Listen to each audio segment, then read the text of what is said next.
Hey everyone, I'm Ashley Easter and welcome to the Courage 365 show. I'm so excited to have you join us today. We've had so many other great shows in the past, and I know this show is not going to be an exception to that rule because today we have a therapist on the show. His name is Mike Phillips, and I'm going to be introducing him to you in just a few minutes. If you have not followed Mike Phillips on Twitter, it's very, very interesting conversations that he has there, all about therapy, all about, just all kinds of relationship stuff that you might not necessarily think of on your own. So I'm going to tell you how to get connected with him later on in the show. But before we do that, I actually wanted to talk to you a little bit about therapy in general. And there's a big stigma about therapy, particularly in different communities. So I know in a lot of African American communities, there has been misuse of therapy on people of color. And so sometimes it can be a scary thing. And so I'm really thankful for the African American therapists and people of color therapists that are really leading the way in this field and breaking down that stigma. There's also stigma from people who go to a lot of evangelical churches. There's this idea that, you can just pray it away and it's going to be okay if you just, talk to your pastor. And if your pastor is not a licensed therapist, there are a lot of conversations that you shouldn't be trusting your pastor with as far as mental health goes. And so we're going to be talking all about a specific type of therapy today, but I want to give you some of the tips that I use when choosing a therapist. These are things that I've used for myself. I've had multiple therapists over my survivor journey, and some of them have been great, some of them have been so-so, and then some of them had some really problematic things about them. So I have come up with a list of questions that I ask therapists before I go to their office, before I sit down and share vulnerable things. And it can be really frustrating if you go to a therapist and you share things and you spill your whole story and then you find out you're not a good fit. That can be really discouraging for survivors. So what I like to encourage survivors to do is to interview therapists on the phone before you go to your first session. You need to remember that therapists work for you, and anytime you want to step away from a relationship, if you don't feel safe, if you don't feel like you're getting your needs met, that is okay. And you as the client, you get to decide that. So that's the first step, is just looking at a therapy relationship as, a client relationship where you get to choose. And then when I'm on the phone interviewing a new therapist, these are the questions I like to ask. 1, are you a licensed therapist? Have you been trained as a real therapist? Now, this might seem like a no-brainer to some, but if you've grown up in a religious community, what you may be familiar with or not familiar with is that there are people that call themselves biblical therapists or nouthetic counselors. And these people can be well-meaning, but they are not licensed therapists. And I do not encourage people who've experienced abuse to go and talk to these specific type of therapists who don't also have a therapy degree. It's kind of like if you had your leg severed. If somebody had just cut on your leg, would you go to your pastor's office and be like, I've got this severed leg problem, can you help me? A good pastor would say, oh my goodness, I'm going to call the ambulance. I'm going to get you to the hospital so a doctor can work on this issue. Same thing with therapy. There's actually changes that happen in your brain when you experience trauma. It's a very complex issue. And if you're experiencing relationship abuse, your pastor may not be trained in actually what to look for in an abusive relationship. So they might just give you Bible verses and ideas that aren't actually suitable for a relationship where abuse is present. So asking the therapist first and foremost, are you a licensed therapist? And making sure that they really are. Number 2 is, are they trauma informed? There are all different types of therapists. There are people who focus on families. There are people who focus on eating disorders. There are people who focus on sexual trauma. There are people who focus on LGBT matters. All of these different types of things hopefully people who are licensed therapists have gotten trauma informed, but for each of these different specific areas, there might be different levels of trauma informed that they are. They may not have worked a lot with clients who've experienced the things that you have, which leads me to the next thing. Not only are they trauma informed, but do they specialize in what your needs are? Do they specialize in the type of situation that you're going through? If you are struggling with an eating disorder, you're probably not going to go to a therapist who focuses on marriage relationships, unless that is another focus of theirs as well. So making sure you know what their specialty is. And lastly, make sure they're anti-patriarchal. Okay, so I've run into this personally. This is a bit of a personal pet peeve I have. But I have gone to therapists that actually were licensed and were trauma informed, but were also very patriarchal. And this was not helpful for me as a survivor of abuse in patriarchal environments, and they gave me some information that was not at all helpful. In fact, it was really hard to hear it coming from another expert authority figure. So make sure if there's things like that that could potentially be a trigger for you, make sure you ask that ahead of time.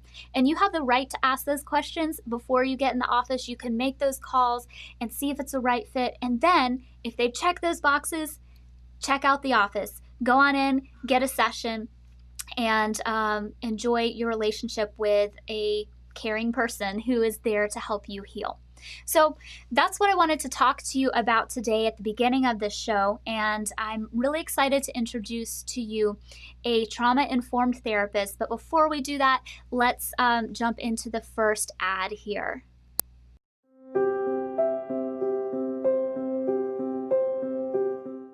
So there's choices that you have the opportunity to make. You can either stay with your abuser or you can leave. And make no mistake about it, it's going to be hard either way you go. But I can tell you one thing for sure. If you do decide to make that courageous decision to go, there's hope. So much hope.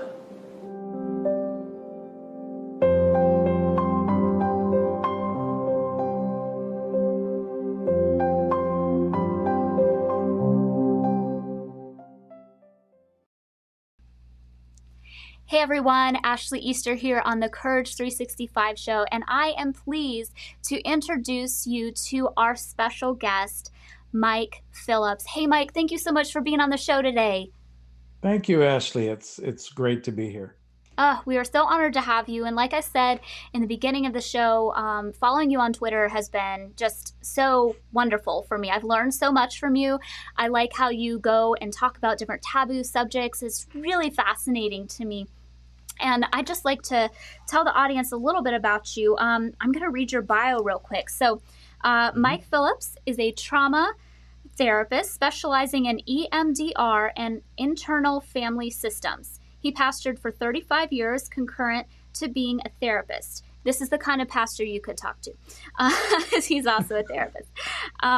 He has worked with over 100 churches to help with their victims of pastoral and leadership abuse. That is quite a resume right there. That's really amazing. And yeah, I would love for our audience to get to know you even more. Could you maybe elaborate in your own words, sort of your backstory, how you became a therapist, what led you to there, and what you are doing right now? So I started out actually to become a doctor. And during my second year of pre-med, I went through an emotional crisis. That's neither here nor there, but I ended up taking some time off and decided, because I was in an evangelical church, my pastor thought it might be a good idea if I explored maybe the Bible a little bit more. So I went to a seminary, or actually a Bible college in Saskatchewan, Canada. And while I was there, I met some great people. It was a very unusual time at that college. I ended up going overseas during that time to West Africa and fell in love with one of the tribes there and wanted to go back. So I met my wife, who was a nurse, and she was hoping to go to West Africa. So we actually got trained as Bible translators. Oh. And we were going to be working with the Fula tribe in West Africa, and that was kind of our plan. During our first year of home assignment in a church, our oldest son got juvenile rheumatoid arthritis. Mm. And it was so serious that he had to be on the only treatment that existed at the time, which was baby aspirin. He had to Ooh. be on 24 baby aspirin a day. So we realized we weren't going to be able to go overseas. Mm. So we decided to start looking around for something else that we could do stateside, and we ended up taking a small church in the mountains of British Columbia, 20 members. Hmm. They sent us there because they figured that we couldn't hurt them. They'd been 20 members for 40 years. We couldn't do any damage to that. At the same time, I began to do a lot of counseling in that town. At that time, the whole concept of child sexual abuse was, people were becoming aware of it. And that particular county had the most child sexual abuse in the entire province of British Columbia, and yet they had no Wow. social workers. Wow. So they asked me if I would get some basic training as a social worker, which I did. The government of British Columbia paid for me to get some basic training. Hmm. And they said, you might want to get some more training. So Mm. I did. And I started at Northwest Baptist Seminary and then at University of British Columbia, eventually getting a degree in psychology, but not therapy. It wasn't a Mm. therapist. It was just in research psychology. And I worked in the prison system during that time. And I worked with sex offenders. Mm. Wow. So Wow. at the same time, I was pastoring a church. Mm-hmm. That church of 20, we started working with drug addicts in that town. There were a lot of them, and a lot of them started coming to church. And within about 5 years, we had 250 people in that Mm. church. And I didn't want to be a pastor; I wanted to be a therapist. Mm. So I left that church and moved down to Montana so I could finish my education over in Washington. And at that time, I began to be a full-time therapist. It's a long story. I went through a number of crises in my own life. I went through trauma therapy. Went to a clinic, inpatient clinic in Spokane, Washington. It's just part of my story. I've really experienced all the levels of care that can be given to people Right. in therapy, and I realized that the trauma therapy was the most effective. Yeah. Yeah. Wow. Well, thank you so much for sharing that. That really gives us kind of a background of your experience. And I really think it's interesting how you were a pastor and you were kind of called out, even by the local government, to become a therapist, and that's really really cool. And I know you've helped so many different people. I guess I would love to hear about something that you specialize in, which is Mhm. EMDR therapy. And I know a Right. lot of the audience here on the Courage 365 show is fascinated with this topic, and I am too. I Mhm. have not gone through EMDR therapy, but I've heard amazing things. Would you mind telling us a little bit about EMDR therapy? Like, what is it? How does it work? Okay. So, in order to understand EMDR, it's probably necessary to understand what trauma is, Yeah. because EMDR is based on the concept of how trauma affects you. Mm. Uh, Back in, really back everywhere before 1980, trauma was thought of simply as uh, an impact to the brain. So if you're in a car accident and Mm-hmm. you have whiplash, that would be considered trauma. If Right. you were in a war situation and a grenade went off near you and the blast, the concussion from the blast would affect your brain, that Right. was considered trauma. What wasn't considered trauma is psychological things that were done to you, Mm. sexual, emotional abuse, physical abuse that didn't include hitting the head. So therapists didn't consider that to be trauma. And yet something was seriously wrong with many people who went through those psychological situations. Right. In the 1980s, the theory of the brain began to change. Up to that point, it was thought that the brain was a static organ. That is, the different lobes only did one thing or did a number of things, but they Mm-hmm. stayed static. They didn't change very much. In the Right. 1980s, the concept of the plastic brain began to be developed. The idea that the brain can actually change itself. Mm-hmm. For your listeners, I'd really recommend the book by Norman Doidge called The Brain That Changes Itself. It Hmm. really gives the history of it. But in that, they began to realize that a number of parts of the brain, number of pieces of brain don't develop when a child is a baby.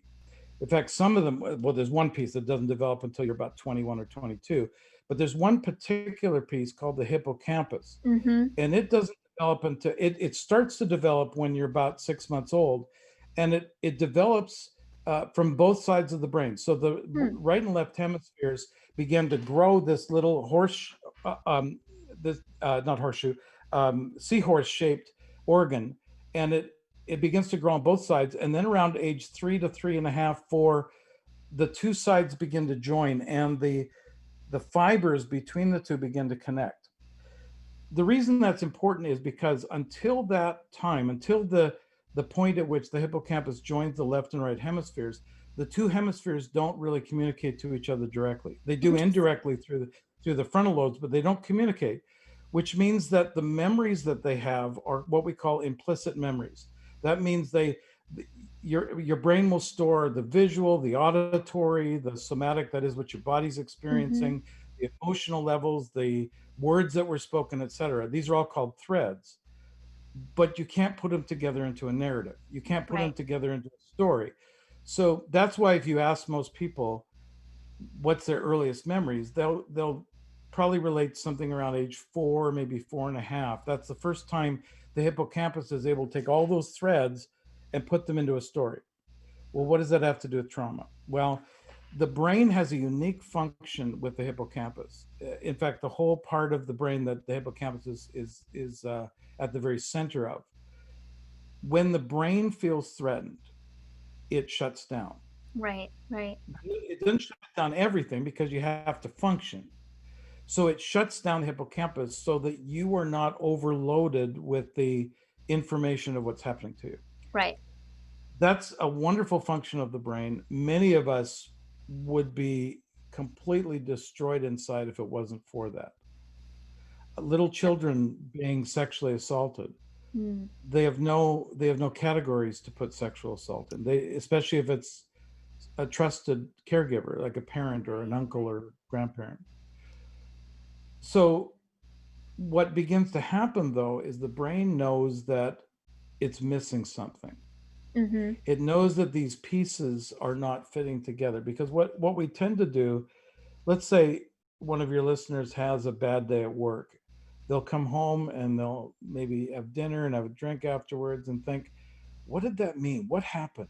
So what they're using is their explicit memory. They're going through all the threads of the day, and their brain can figure it out. And the next day they decide, maybe I don't want to be at this job, or maybe I should escalate it upwards to a therapist, to somebody. Yeah. But if you have implicit memories, you can't do that. In fact, with implicit memories, every time you touch one of the threads, like the visual thread, it's like an overstrung guitar string, and it just starts to vibrate. And in fact, it can cause physical damage. It can cause emotional reactions. Yeah. For instance, you take a soldier who's been in combat and comes home and hears a loud noise. Yeah. All of a sudden, that auditory thread starts vibrating in their head, and immediately they don't feel safe. And so a car backfires and they jump over a hedge. Right, exactly. And they don't even think about it. It's just an automatic response. So getting to EMDR, trauma creates implicit memory threads that the brain can't do anything with. The brain doesn't know how to put them together. Right. In the 1980s, Francine Shapiro and a number of others developed a technique that forces the hippocampus to engage those threads when a person goes back and remember. And it can be done a number of different ways. But the first way that they began to develop it, they had a light bar where a light would go across the screen back and forth. Right. And the person doesn't move their head, but they move their eyes. And as they move their eyes back and forth, in order to follow the light, it forces the hippocampus to stay engaged. It can't disengage because it's one of the organs that brings sight into stereoptic vision. So as the therapist then begins to ask the person to go through the various threads in the memory, the hippocampus for the first time starts to engage with those threads and starts to put them together into an explicit memory that now the client can go back to afterwards Mm. and work out. Right. Especially, their brain is able to say, this isn't happening to me right now. It Mm. happened to me 10 years ago, or it happened to me 20 Right. years. Yeah. And what happens is, because of that, the person no longer has these threads that are over tightened. They don't react to things like they were. Right. Right. Because I'm guessing, like, when it sounds to me kind of like a big puzzle where you have like all these pieces Mhm. everywhere. And then with EMDR therapy, you're kind of able to put the puzzle piece together. And then Right. you're able to look at the puzzle piece and be like, yeah, that picture is true of my life, but it's not happening right now. It's a picture. Is that kind of Right. a way to look It, at it? it is. So the brain can do the work. Right. This, for some reason, uh, if we give the brain enough tools, it will figure a lot of these things out on its own. Mm. But if we don't help it out in those first couple of nudges, Yeah. the brain just constantly has PTSD reactions, just has this Right. post traumatic stress. It Mm. just says, and people say, I can't handle this. Yeah. It's Yeah. too much. I can't do it. So what we also do, though, because many times we're dealing with memories where people dissociated, Mm-hmm. many people listening to this, even if they tried to touch the memory, it'd be Right. like they go blank, or Mm-hmm. the so we have a number of other techniques that we use before we ever go into the memory, before we ever. Usually, what I do, for instance, is I just pass my fingers in front of the person's eye, Okay. and like that, I don't have to have any complicated equipment to do it. Yeah. But what we do first is we set up what's called a safe place. And a safe Okay. place is a mental image that the person can revert back to if they're starting to get traumatized again. I We use actually this. will some Yes, I do use you this. use that? Yes, I the first time I felt completely safe was on my honeymoon with my husband, and we were on a cruise ship, and we went on this island. We were in the water, and we were like playing in the water together, and I, like, for the first time in my life, I was like, wow, nobody can find me. Like, I'm completely safe here. And so whenever Right. I'm getting like panicky, I go back to that memory. So yeah, yeah, I know what you're talking about. Absolutely. This is what I like to tell my clients, that for the brain to understand itself, it needs an interface. It needs to have something. So the Right. mind is actually an overlay over top of the brain. Mm-hmm. The mind is the way that the brain understands itself.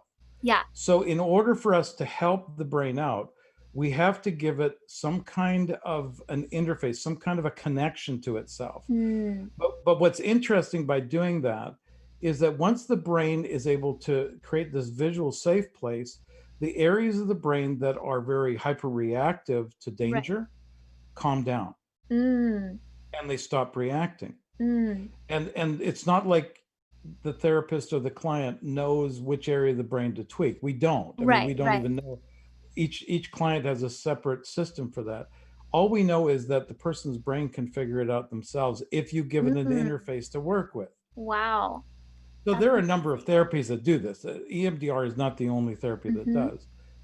But once we come have the safe place, then we negotiate with, let's say, dissociative parts, and we say, Yeah. we want to go in this. Will you allow us to go in? And dissociative parts will often do that. With people who are extremely traumatized, we'll sometimes start out by just putting a picture window in the safe place where they can actually just observe from a Mm. distance That's cool. the thing that's going on while I'm doing EMDR sets. Right. Um, what we usually do with clients is we ask them to measure the intensity of the emotional reaction they have to the memory when we Mm. start on a scale of 0 to 10, Yeah. and then as we go along, we get them to keep Mm-hmm. reassessing what it is, and then by the time we get to be about 4 or 5, because really the emotional reactivity will drop that much over just even 1 or 2 sessions. Right. Right. Then what we do is we begin to install new beliefs and new truths into that memory, Mm. so that no longer will the memory mean what it meant before. For Right. instance, you may have a person who was abused as a child who believed it was their fault. That's a very Right. common false belief. Right. So after we've desensitized, and that's the D, by the way, in EMDR, Mm. eye movement, eye movement, Mm-hmm. desensitization. So we've got to Right. desensitize we've got to untighten those guitar strings so that a person Yeah. can handle the memory. Then we go back and reprocess, which is what the R is, and we go back in and we install new ideas into it. So Okay. we would actually say to the child, this can never be your fault. Right. It could never be something you did wrong. We're not to blame. You Right. didn't cry out because you felt frozen. It Right. wasn't your fault. What is unbelievable to clients is then when I ask them, do you feel at fault in this? When they told me just a half an hour before that they felt great shame in this, Mm. they feel none. They don't even Yeah. try not to feel it. They just don't feel it. Yeah. Yeah. Wow. This is it reminds me, I do EFT tapping. I just Right. got a certification in that, and it's very much a simplified version, but even with Mm-hmm. this very simple, like tapping on the meridian points, um, like you said, from on the scale from 1 to 10, you can be like an 8, and then after going through the patterning, you can be like a 4 in like Right. 15 minutes or something, and that's incredible. And so walk me through, like, if somebody came to your office and they were like, okay, I'm ready to do EMDR, how would that session go? So you get them to their safe Mm-hmm. place, and then what Mm-hmm. happens next? So, what we're doing in the safe place is giving them a sense of self, because what Mm-hmm. is often lost in trauma is who am I? Because we Right. get lost in these threads. So, we give a sense of self. Often, I'll have them sit in a place or stand in a very Mm-hmm. specific spot in their safe place and get completely grounded in that moment. I'll Mm. have them allow all the tension to leave so that they Mm-hmm. can feel, and they will instantly know they can come back here. I'll tell clients, you don't have to tell me you're coming back to the Mm-hmm. safe place. At any Yeah. moment, if we're going through the memory, zip, Yeah. you're back to the safe place. Yeah. Yeah. Then just say, oh, Mike, catch up to me. I'm in my safe place. Yeah. Then we look to see if there's any parts of their psyche that don't want them to go into this memory. So we Mm. negotiate with those parts because they've Mm-hmm. created these kind of managers that don't want them to go into the safe place. Right. Right. Once we've done all that, we will then, I will have them blend into the person in the memory. So they'll become whatever age that is. Mm-hmm. And I'll do it very slowly. If they Right. start, if they can't handle it, Mm-hmm. I'll do it through the picture window. Mm-hmm. Even if they can't do, we'll do what's called a flashing. That is, they'll have just a flash image of the memory at a time, Yeah. just one Yeah. little flash. We make sure that number one goal of all EMDR Mm-hmm. therapists is nobody gets re-traumatized. Yeah. Yeah. I love that. It's absolutely a rule. You don't do it. Yeah. Yeah. Then once they're handling that, then we Mm-hmm. have them go through, especially if it's a traumatic memory, we have them go through thread by thread. So I'll have them Mm-hmm. walk through the memory and just note the visual things they're seeing, not Mm. anything else, not the meaning of Right. them or anything, but then Right. the auditory. Then we'll go through again with the what is your body feeling. Right. I will ask them beforehand, what is your comfort level at describing, for instance, sexual Mm. abuse? What is your comfort level? You don't have to describe to me Right. certain things, so that they Right. will. Some have comfort level that are beyond others. Mm-hmm. Then, as we go through, then once all the threads have been pulled, then I have them walk through the memory completely, and all the time I'm doing various sets of fingers Mm. going back and forth. I'll Okay. stop at times because their eyes get tired, Right. so we'll give them, but they'll keep walking through the memory. Mm-hmm. When they walk through a number of times, I'll ask them what their emotional level is. If it's dropped below a 5, we'll Mm-hmm. then go back to the safe place, and I'll have them disengage from themselves in Right. the Right. memory, and then we'll just have a discussion. We'll talk about what's that little girl going through in the memory. What is the Mm. hardest thing she? I try to bring separation between the Yeah. person in the memory Uh-huh. and the person right now, because the person in the memory is not them, Right. Right. but every time they react to the memory, it's Mm-hmm. like they were back in there again, and that's not Yeah. true. Right. They are Right. never back in there again. Yeah. Yeah. And then we just go back one idea at a time. We'll go back in, Mm-hmm. and I have them install the new idea there, and they'll often Mm. do it by tapping their leg, so very similar to the tapping that you Mm-hmm. do, just once again to engage the hippocampus. And Yeah. that we'll do that until the what's called the suds level, until the suds level gets down to at least 2 or below. Hmm. That's Sometimes it won't go below 2 because there's uh-huh. sadness in the memory. Sure, And sure. there's really no way to remove sadness from the Yeah. memory. Yeah. The person has to grieve sometimes the loss of Mhm. innocence Yeah. or yeah, anyways. No, that makes so much sense. And what's really standing out to me is just the power of visualization.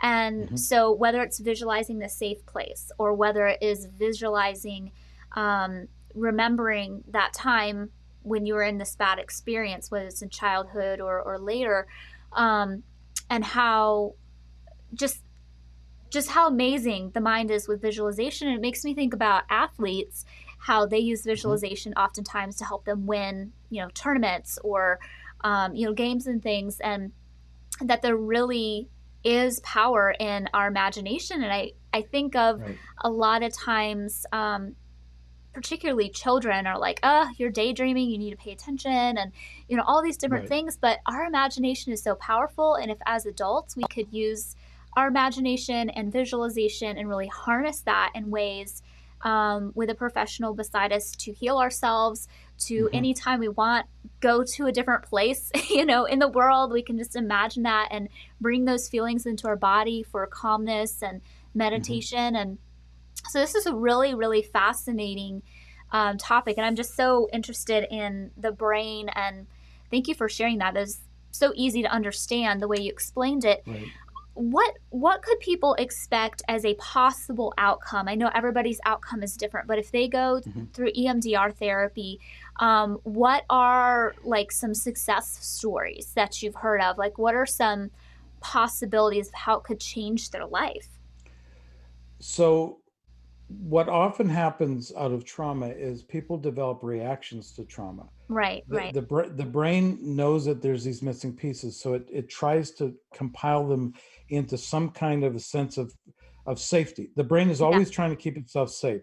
Almost every psychological condition, negative psychological condition, is simply the result of the brain trying to keep itself safe. So eating Mm, disorders, right, cutting oneself, right. hyperfocus, OCD, Mhm. many other things are really reactivities of the brain to keep itself safe. And Right. when those get extreme, we call it post-traumatic stress disorder Mhm. or even complex PTSD. Right. And what's the So difference there just for the audience? Complex and right. So PTSD is a reaction of the brain to specific traumas, like mhm. to major trauma. Complex PTSD is trauma that's experienced over a long period of time, Mm, usually by somebody in extreme control over the person that's going through it. So, right. for instance, you might have a person experiencing physical assault from a spousal assault over a Right. 2 or 3 or 10 year period. Yeah. So they don't have any one of those that maybe was traumatic. They didn't get hit in the head. They don't remember any Right. of them, but they found over time that every part of their brain was Mm, affected yeah. by this power dynamic between the two. Yeah, that So makes sense. so complex PTSD means the entire system Mm, related to that one person and to the power dynamic that they had. right. Often people in adult abuse situations and even children whose parents were narcissistic Mhm. will have complex PTSD.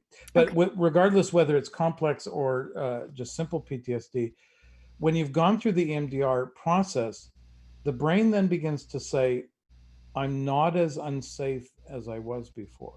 Mm, And maybe I can start adapting to the world in a different way. Now, that's not wow. automatic.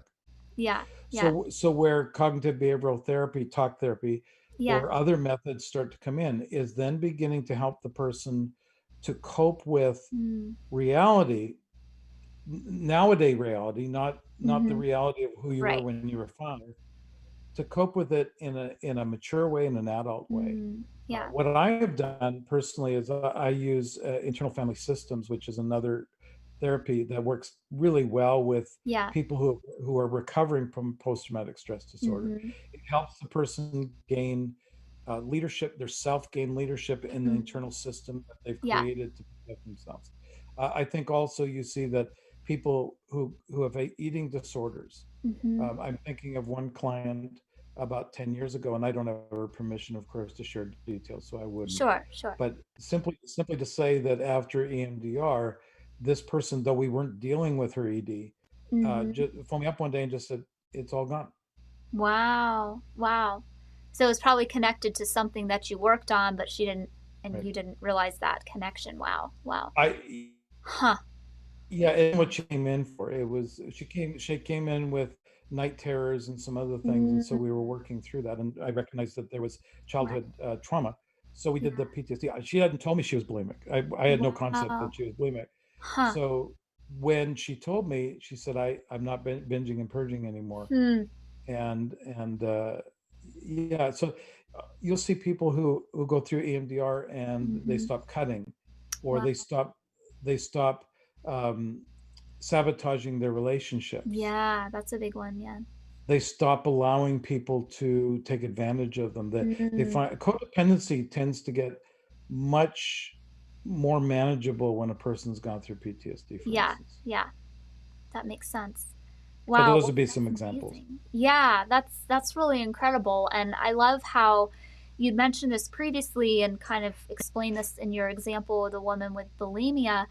Um, but you don't even necessarily have to know all the things that are going off in the No. brain. Like going through this process can fix some specific things that you want to work on, but it could also fix Hmm. some other things that you and your therapist didn't even know were related, or therapist wasn't aware was there, the client didn't feel comfortable Right. talking about. So that's so empowering, and it gives, I think, survivors hope that there's actually a way to address this, because with talk therapy it's extremely important, but Hmm. you can get to a point where it's like, well, I've just talked about this so Hmm. much, there's nothing left to talk about, but I still feel like crap. Right. And I feel like EMDR offers, like, okay, now we've talked about what happened, now let's bring it into a place where we can actually have these tools to Hmm. alleviate the stress going on in your body. That's really incredible. And um, for people who are survivors, sometimes they're in a situation where they're going through a court case, or they're, in the middle of some type of a lawsuit based Hmm. on the abuse that they've experienced. Um, Right. is it something where it is helpful for people to go through EMDR before that process? Or is it recommended that you do it later? I've heard different rumors that sometimes people can use it Hmm. against you. Talk to us maybe about that. What's your opinion on it? I can't comment on the legal aspects of it because first of all, I don't have a clue how that would Sure. relate. I do know what's been said in Mm, courts about it. Various people have tried to claim that EMDR doesn't have good scientific foundation, though I could show you page after page after page of right. in peer reviewed journals where it's been shown to have dramatic changes. If I were to tell somebody who's going through the process of working through something in the court system, Yeah. I would say if you go through EMDR, the memories of what happened to you are going to get so much clearer. Mm, Because one of the things that happens to many, many people who've been victimized, especially by somebody in authority, is that the autonomic nervous system, that part of us hmm. that really reacts without us having to choose, Right. uh, often will create what's called a polyvagal reaction to Hmm. shut us down so we don't have to even experience somebody. If people remember Christine Blasey Ford's testimony Yeah. Yeah. in the Kavanaugh hearings, she's a psychologist, and she was very clear that Yeah. there were parts of that experience that she had that she doesn't remember. Right. It isn't so much that she doesn't want to remember it; Sure. it's that her brain did shut down during that time, Exactly. and it's an automatic response. It's not like the person says, "Oh, I'm too timid to think about this." Sure. But what happens with EMDR and a couple of other therapies, Hmm. somatic experiencing and others, is that the person then, it's not so much that they remember the most important detail. What Hmm. they remember is sometimes the least important detail, but it Mm, puts the whole into context, so it becomes much more a rational. right. uh, you can see the timeline of what happened. Yeah. so That so makes I sense. told you that I've worked with a number of churches, and Hmm. the effect that leaders have had when they've abused Yeah. their clients. Sometimes the grooming and controlling process, where a pastoral leader has moved somebody into a sexual relationship Mhm. with them, abused them through that Right. sexual relationship. Sometimes the grooming controlling has taken 3 or 4 years. Right. I mean, Right. it can be a long-term Yeah. situation. Yeah. There's often a And plot and a plan. Yeah. absolutely. And so when the person's thinking back, often because there's various points at which there was trauma, Mhm. they lose some of that narrative. Right. And so they sound like they don't know what they're talking about, Mhm. even to themselves.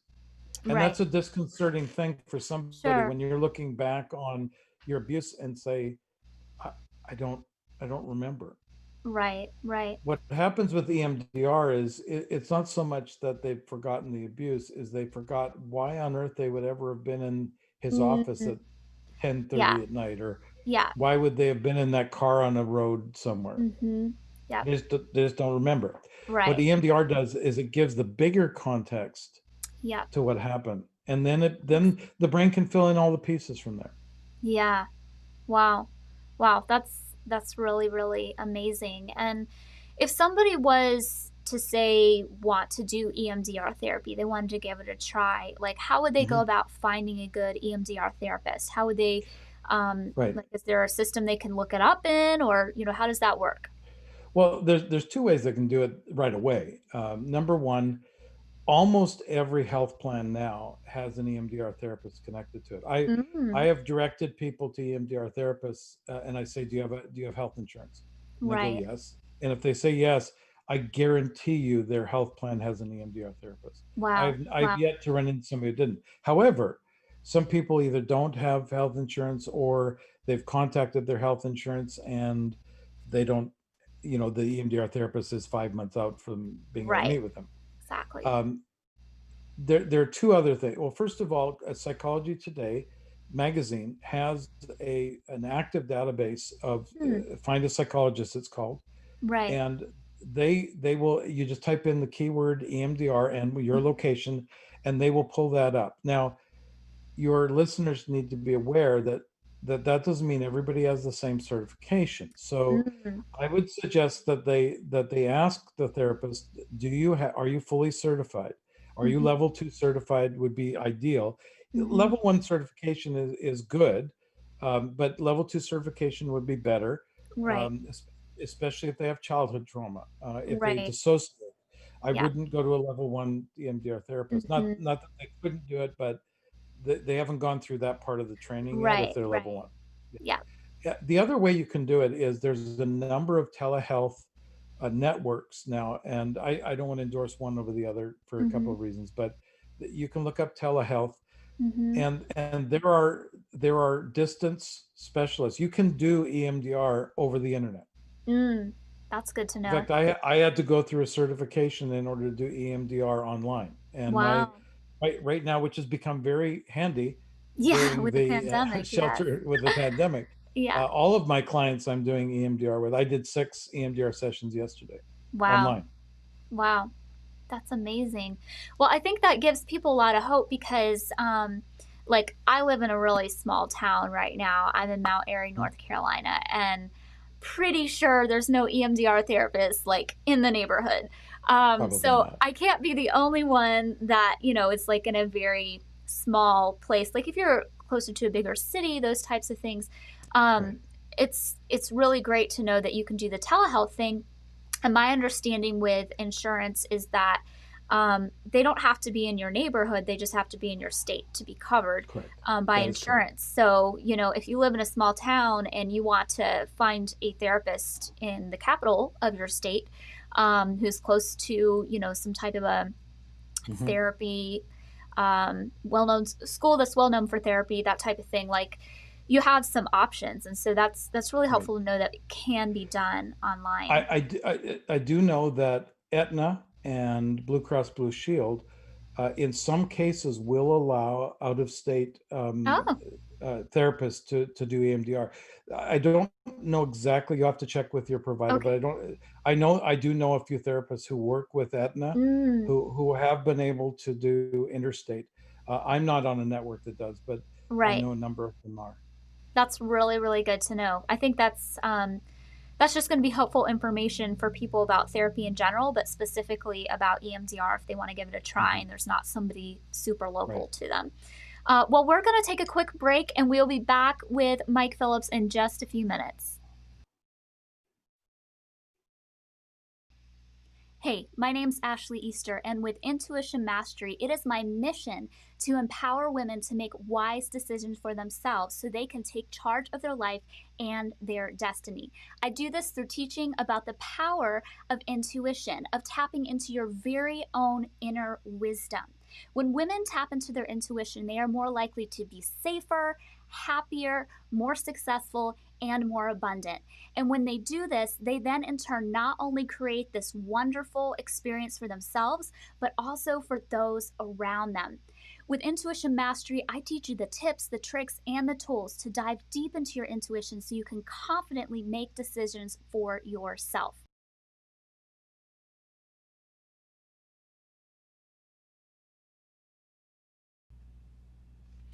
Hey, we're back with the Courage 365 show. I'm your host, Ashley Easter, and we are talking to Mike Phillips today. Mike has been telling us all about EMDR therapy and just everything you need to know about this topic. If you are just tuning in now, you're definitely going to want to catch the replay because this is some very valuable stuff. Lots of mic drops in here. So, Mike, I would love to wrap up this interview by asking you, what is one of the best pieces of advice that you've ever received? What's something that's really stuck with you, changed your life, made a difference for you? That's a great question. My wife was finishing off her master's degree in nursing down at Fullerton, CSU Fullerton, and I attended a class with her taught by Dr. William Glasser, and I love the author of Choice Theory. It was right near the end of his life, and this is what he said in class one day.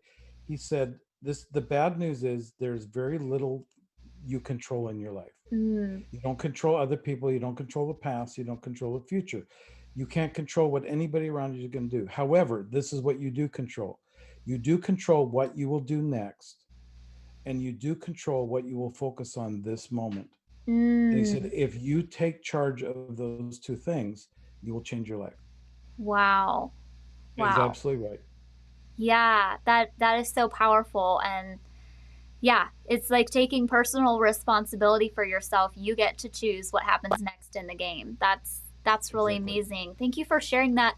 And for our listeners who want to follow you on social media, check out your website, how can they get in touch with you? How can they see more of your work?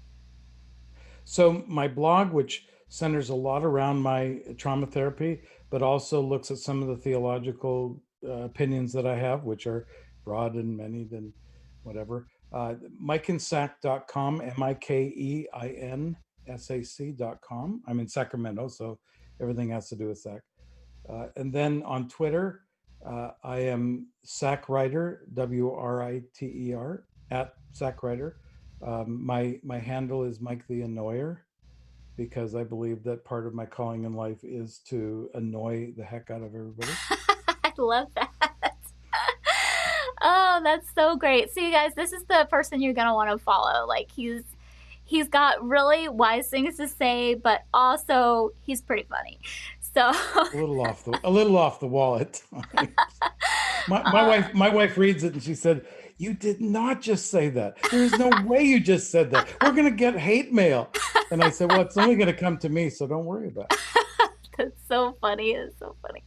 Well, Mike, thank you so much for being on the show. I know everybody enjoyed this so much. We're really honored to have had you here. Thank you so much for having me. Absolutely. Absolutely. And yeah, definitely go follow Mike on social media, but also follow Courage 365. You can find us on Facebook, Twitter, and YouTube. We simultaneously stream this broadcast every Thursday at 7 p.m. Eastern to all three of those social media platforms. So if one works better for you than another, make sure you go ahead and follow. And personal request right now, we have only like 23 followers on YouTube. And if we can hit 100 followers, then we get a custom URL, which is really helpful and easier for people to find us. So if you wouldn't mind going to YouTube and subscribing to Courage 365, that would help us so much and we would be eternally grateful.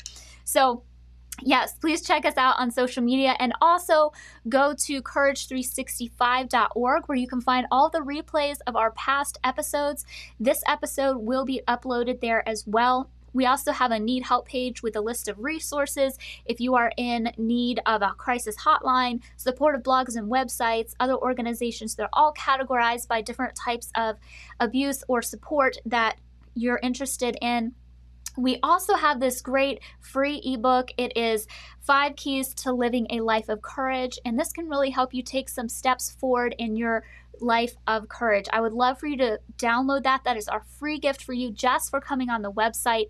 Thank you, everybody, for watching, and live every day with courage.